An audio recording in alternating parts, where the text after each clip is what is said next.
this is a small data we can use to practice if the if function. Okay, we want to check the logic behind something. Now when you look at this table, we have students, name of students, we have the scores of the students, we have the status of the students, we have whether the student has paid the fees or not. Okay, so we want to check if a student is failing. We want to check if a student is failing. Okay, so technically we want failing marks. Let's use below 50. Okay, and then above 50, that means you've passed. So we want to check that. Okay, all right, so now look at where the score is for these students. So the first thing you need to do is to key in your equal to sign, right? Just like this, and then the name of the function. If you can just click it here, and then it will automatically open the brackets or parentheses for you. All right, so we want to check if a student's mark is a failure or is a pass mark. All right, so in the case of Carly Lynch, that's the first student, he had 88, and we are saying that we want the pass mark to be above 50. Okay, so we can say that if Carly Lynch's mark, that's the 88, which is located at B2, so we click on what? B2. If the 88 is greater than, do you remember what we did the other time, the greater than and the equal to? So you see now we are implementing them. Okay, so if the Carly Lynch's mark, that's the 88, is greater than 50, then you bring your comma. So this is your first logical test. This is the logical test that you are looking to work with. If something is greater than something, now what do you want to happen if what you are looking for meets the criteria? For example, we know that B2 is greater than 50. All right, so what do you want to see? That's the whole issue about if statement. That's how it works. We are saying that if B2 is greater than 50, what do I want? Okay, so B2 is greater than 50, then it means the person has passed. So you say that if B2 is greater than 50, you want to say pass, right? But in coding or in Excel, when you want to write a text inside a formula, you need to put it in something we call strings. So strings are written like this. It's the quotation marks, the two quotation marks. So you need to put the text inside a quotation mark, so that Excel, that means you are telling Excel or whatever programming language you are writing that it's a text. I want you to bring this text. Okay, so we put the first text in a quotation mark or in a strings. The right word is a string. Okay, so we are saying that if B2 is greater than 50, okay, that's the 88 over here, is greater than 50, then it means that pass. So that's what I want to see.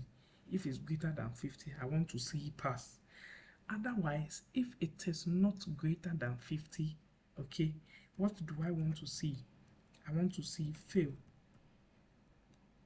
Okay, so you put that one also in a string, then you close your parentheses or your brackets.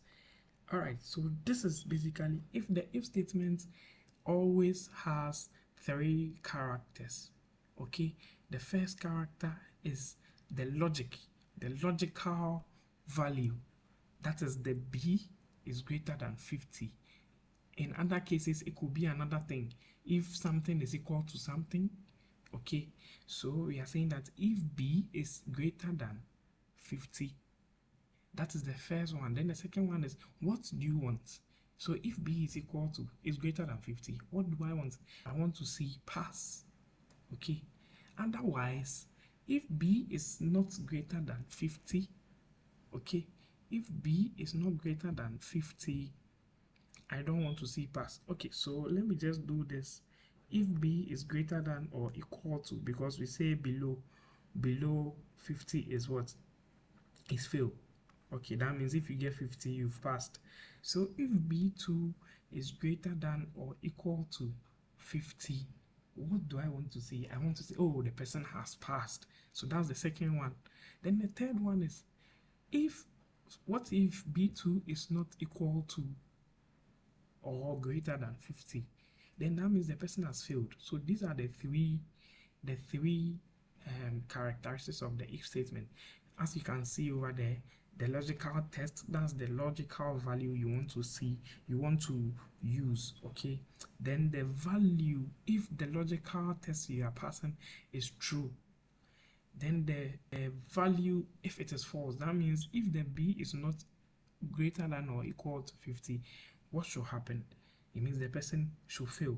So in this case, we know that 88 is definitely greater than 50. So we should be expecting a pass. Okay, so let's put pass, let's enter. You see, let me bolding it.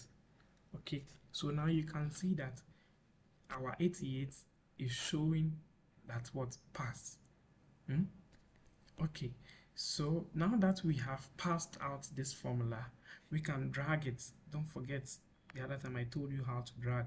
So you can drag it like this, and then it will check for all the figures. Okay, so now let's see. We know that 88 is greater than 50. You see, it's giving us pass. 75 greater than 50 is giving us pass. 93, 50 is giving us pass. 62 is also giving us pass. 48 is less than 50. Okay, so when you look here, you see we didn't even type 48 inside our function, but we are telling Excel that if B6 is greater than or equal to 50, pass, otherwise fail. That means 48 is falling inside the otherwise condition. So otherwise fail. So 48 is less than 50. You see, it's failed. Yeah. So 80 also pass. 59 also pass. So it's simple as that. It's so simple. Okay, you put in your logical test, and then you bring the value what you want to see after the logical test has been met. The condition of the logical test has been met. So that is all about if statement. That is it. If you understand this, you can use if statement to do so many things like magic. You get it? All right. Now we can do another example. Now we want to check if the fee paid, if the fee has been paid for the student. Okay, so the same thing, if we bring our parentheses, then we'll say that if fee paid is equal to, yes, you remember when I was teaching the first one, I said when you are putting in a text in a function, you have to put it into a string. Okay, and a string is 2 quotation marks like this. So we are saying that if d2 is equal to yes, then you bring your comma. Don't forget the comma. So that's the first thing. You want to say that if d2 is equal to yes, then what does it mean? It means the person has paid. So you want to see that the person has paid. Or you can even put anything there, anything you want to see. Or maybe it could be what? Paid in what? So then you close your, once it is inside your string or your quotation marks, whatever you are putting there will show. So paid in full, I mean, if d2 is equal to yes, then it means what? Paid in full. You bring your comma, then you bring the third thing. Don't forget, if statement has 3 things: the logical test, what you want to see, and then what should happen if what you want to see doesn't come out. Okay, so we want to see that if D2 is equal to yes, we say that paid in full. Otherwise, we can say that the person is what? Owing. Then we close our parenthesis. That means if here is equal to yes, you see that they've written paid in full. It means that it will show paid in full. Otherwise, if here is equal to no, you see owing. Okay, so let's try it out. Let me enter. Okay, so now we are seeing that here is equal to yes, and we are seeing what's paid in full. Now let's drag.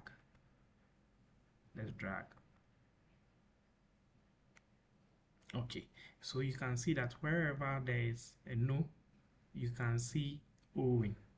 Okay, so you can use this to do your analysis. If you have a very big data, just one formula you drag, and then you'll be able to know students who are owing and students who have paid in full, and even students who have paid half. We will get there where we have to check different conditions. Okay, all right.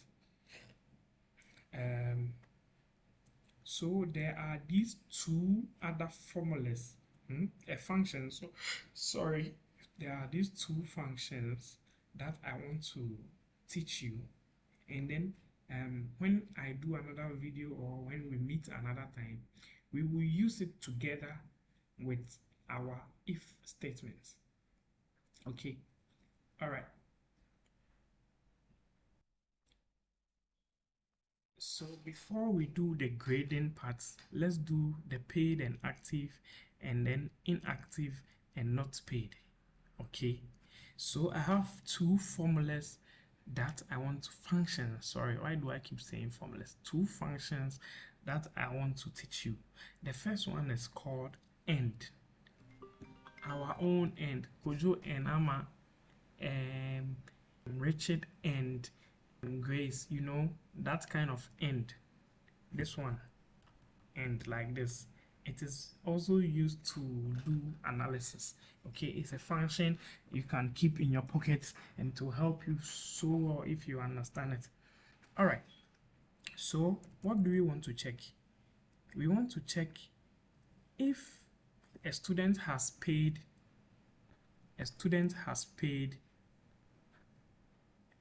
their fees, and then the student is also active coming to school. Okay, now what does the end do? What does the end do? End is used to check whether two conditions are true, and then it returns true. Okay, so in this case, we want to check whether the student has paid the fees, and then the student is also active. That means we are checking two things. We want to make sure that the two things are true. Okay, we want to make sure the two things are true. We want to make sure the two things are true. If the two things are true, it will return true. I mean, the result will be true. But if one is true and one is false, it will return false. Okay, that is how end works. So we want to check. So as you all know, you bring your equal to sign, so and you write your function end. You write your function end. Then okay, so what are we checking? We are checking if the student has paid the fees, and then is also active. Okay, so what we want to do is we check if this guy, that's the fee paid, is equal to yes, and then this guy C is also equal to what? Is also equal to active. Now this is what we are checking.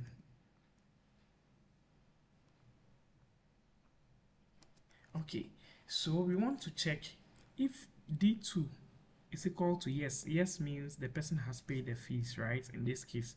And then C2 means the active means the person is active in school. Okay, so we want to check if the 2 is true. We can use the AND function. So let's press enter. You see the 2 are true. When you come here, you can see that the 2 of them are true. The person is active and then the person has paid the fees. Okay, so it will bring true. Simple as that. You can use it for analysis. So let's say the person has paid the fees but the person is inactive. You see that it will change to false because the 2 conditions are not being met. Okay, so let me change it back to active. Or yeah, well, let me just leave it at inactive so that it will give you a better. Okay, so let's just drag. You see, simple as that. So here is even this one Friday, even this the two conditions are not even one is being met, so it will just return false. It will even check this one first. It will even check the first statement. This one, it will check the first statement. That's D3 is equal to yes. That's what it will check first. Okay, before it will even move and come here. Once it checks here, it checks this one, and then this is not true, it will just return false. Okay, so yeah, that is how the AND function also works.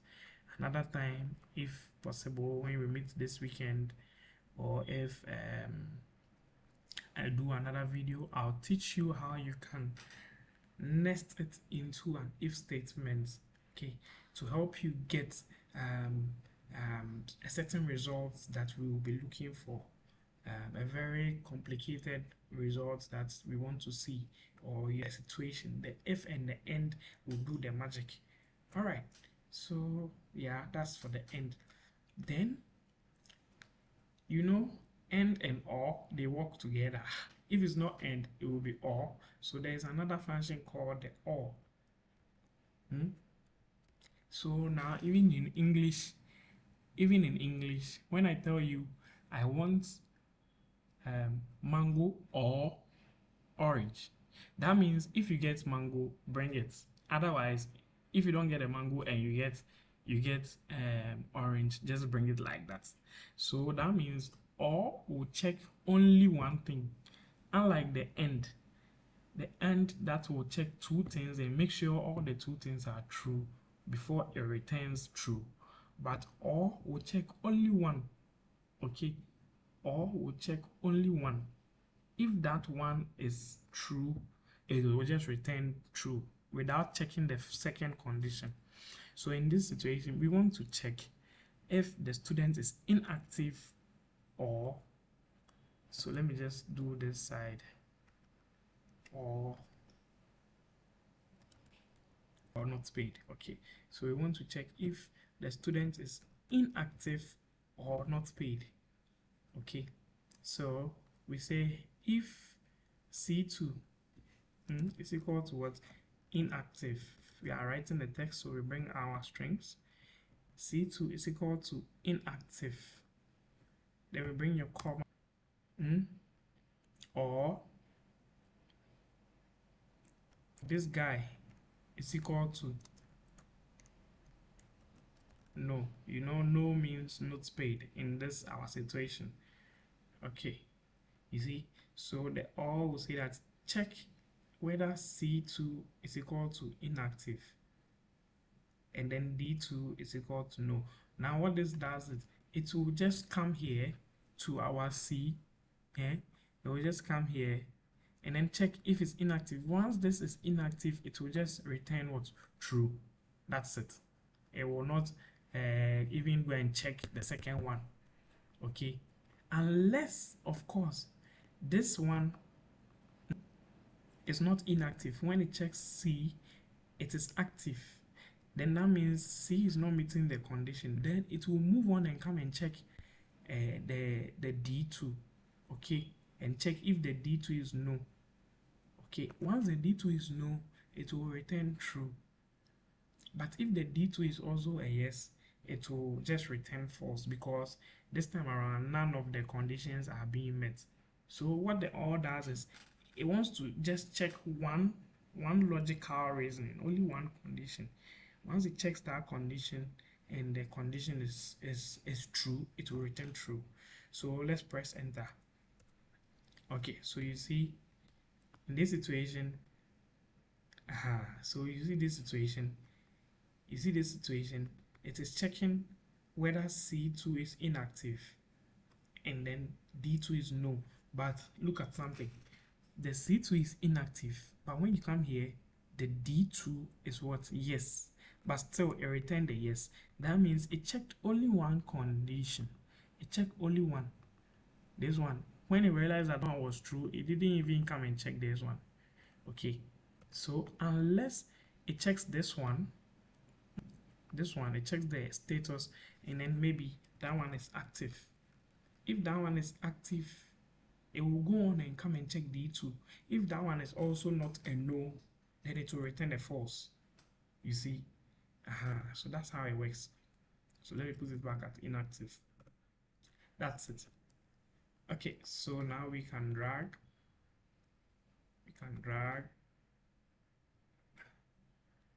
Yeah, so that's it.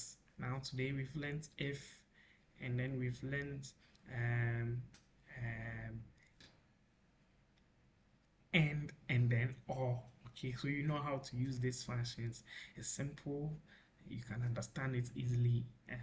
You don't need to yeah, so just practice around it. Now the last thing I want to do for today is the grading.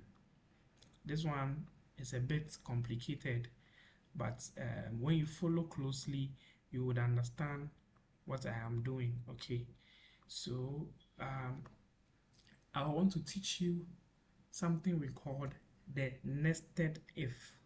Nest, when I say nest, I'm trying to say putting something into something. Okay, so because there are other better ways of doing it, but this is if. I want to show you the power of the if statement. We are going back to the if statement. We want to use it to check these grades. We want to use it to check these grades and then give the grades to the students' marks. Okay, yeah, so we are coming to do what we call a nested if. Okay, we will put an if inside another if. So what we are doing is, you remember I told you if statement has three characteristics. Okay, now what we are doing here is more than three. We want to check if Kali is getting an A, a B, a C, a D, or an F. You see, this is more than three. This is about 5. Okay, this is about 5. And then if statement has only 3 characteristics. Okay, so what can we do? How can we use if to do something like this? We have to nest another if. So nested ifs. So nested if. So let me teach you how it works. Now we want to check whether Kali Lynch got an A or a B. Even if you can do this grading thing alone and there's a school around your area, there's a school around your area, you can tell them that you can work on a grading system for them. You can do a grading system for them, for their teachers to use easily, just by keying in the marks. So I've showed you how to get a gauge, but make sure you understand what you are doing before you go and take that gauge. Otherwise, you'll be in trouble. Okay, so you want to check if Kali Lynch got an A or a B, C, D, F, like I'm saying, if has three characteristics, if has the logic test, what you want to see when the logic test is true, and then what you want to see when the logic test is not true. So that is if it's just three. But this time around, we are looking for five things. Okay, we want to check if he has A, B, C, D, E. Okay, so we write our first if statement. Okay, so now we are saying that 80 to 100 is A. So we say that if this guy, that's Kali Lynch's mark, is equal to, so is greater than or equal to, yeah, that's the thing, is greater than or equal to what? 80. Then what do we want to see? We want to see a grade what? A. Okay, then we bring our comma. So we are saying that if what's the name? If Kali Lynch's match, that's the 88, is greater than or equal to 80, what do we want to see? We want to see A. Already, two of the characteristics are gone. That is the B is greater than or equal to 80. One, that's the one characteristic. Then the second one, we want to see A. Okay, we want to see A.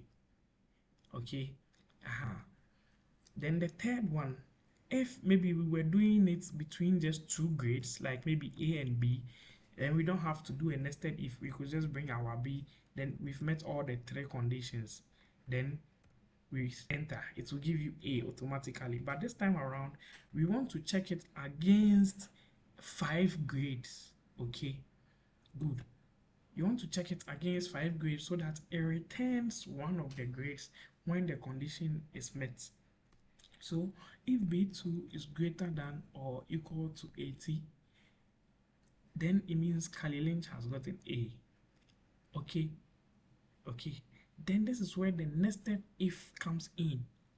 Now we do this, I call it cheating. We do this to cheat Excel. Okay, so instead of typing in the third condition alone, you can decide to bring another if inside like this. Okay, so now this time around, this if statement has taken the place of the third result or the third value you want to see, which would have been a B if maybe you were comparing it against just A and B. But this time you are bringing another if. That means you have the chance to check another 3 condition. You see the cheating? That's how I see it. It's called like being smart. We are saying that if can check only 3. If can check only 3 characteristics. Okay, so we check the first one. I say B is greater than or equal to 80, comma, that's 1. Then if it's greater than or equal to 80, we say it's A. Okay, so what happened to A, B, C, D? A, B, C, D, F. We only have one condition left to either bring a B or something there. But we want to check it against all the 4 grades. Okay, so then why don't we introduce another F? So that we get the chance of getting another 3 characteristics. Do you get it now? Okay, so now we have nested an if. That is why I'm saying that it's called putting something into something. That's the basic explanation I can give. Okay, so we have nested another if. So now we have the chance to do another if statement. Do you get it? Good. I mean, if you don't get it, you can DM me and then I'll see how best to explain it. Okay, so now we can come again and say, if this guy, this B2 again, so we can say that if this guy, this B2 again, is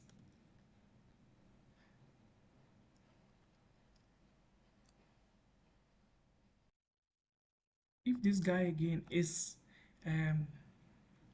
greater or equal to, we are using this one over here, the marks and the grades over here.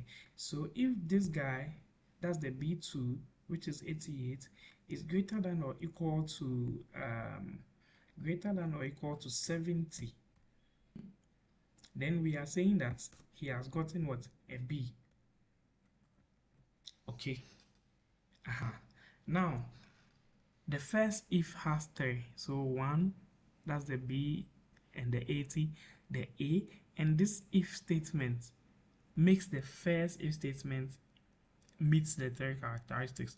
But the good thing is that this third if statement, which is the third characteristic of the first if statement, has another option, which is the third characteristics of that if statement. Do you get it?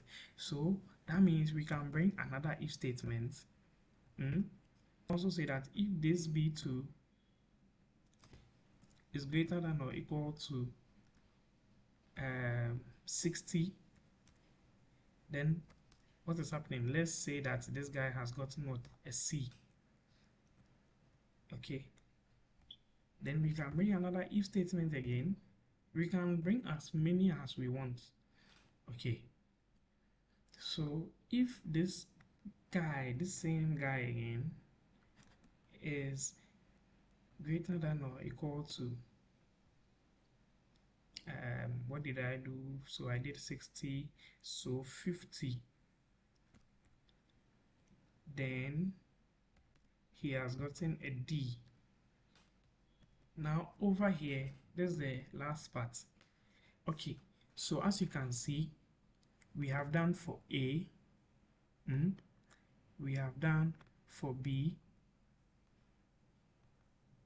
we have done for B, we have done for C, and then we have done for D. Now the last one, which is the F, okay, the last one, which is the F, is the third characteristic of the if statement. So don't forget that I told you if statement has 3 characteristics. Put it that way. Let's put it that way. Okay, so this is the one. Let's count together. So 1, then the A, what you want to see is the 2. Then, like I said, if we were just comparing it against only 2 grades, here would have been the third one, this particular thing here up to here would have been the third one. But because we want to compare it against different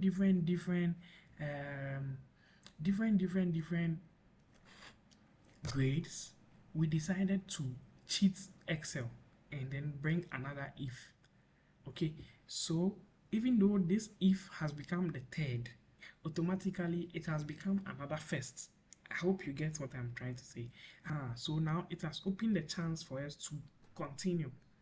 Okay, so this one has opened the chance now, and then now, so this one is a third and then a first. So 1, and then the B for this guy is also 2, and then you see it got to the third one. Then we opened another if statement, so it is starting 1 again. So 1, 2, and then it got here, third one again, and then it opened another statement, so it's starting again. So 1, 2, then we need a last one, our last characteristics, to be able to meet the if statement condition. Okay, so now the last characteristic we have is supposed to be 0 to 49. Okay, but we don't need an if statement for that one, because whatever you get between 0 to 49 is just F. So we are saying that if B2 is greater than or equal to 80, A. If B2 is greater than or equal to 70, B. If B2 is greater than or equal to 60, C. If B2 is greater than or equal to 50, D. Now all these will be met.